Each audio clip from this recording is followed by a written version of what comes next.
Hello guys, in this video I'm just going to explain how to use directly the power supply to your camera. Okay, for Sony camera. So I'm going to first take out this battery. You can check on net. I will be providing Amazon link description. So I'm going to take this out, this battery. The battery number is, model is NP-BX1. Okay, so the same thing, you need to get the dummy battery. So already I got it from Amazon, and it's a dummy battery, very lightweight. Okay, compared to this, it's very lightweight. So actually it comes with two model. One is from USB and another one is adapter. So I just bought this from USB.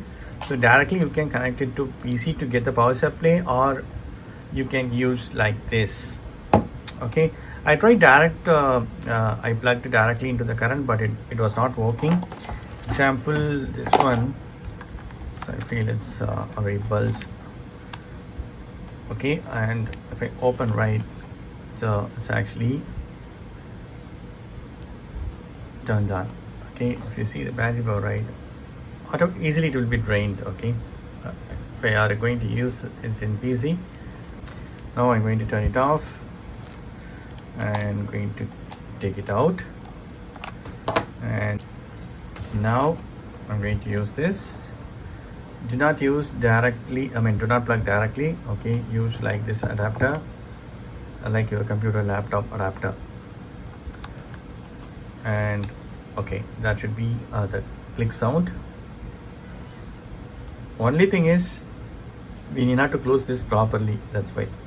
Okay, and next thing, this one only power is there, so I'm going to plug this USB type A. So it's given. So now I'm going to turn it on. So it's turned on, see? Super cool, right?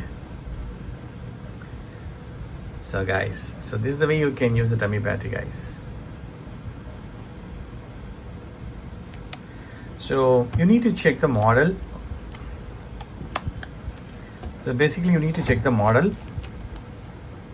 Okay, you need to check the model, and this is NP-BX1. The same way you can get it from Amazon. So that's it, friends. If you have any doubts, just comment. If I know, definitely I will reply. That's it, friends. Hope this video is very much helpful. Thank you so much for watching. Please put a comments and feedback to my video forms. Thank you. Bye. Take care, friends.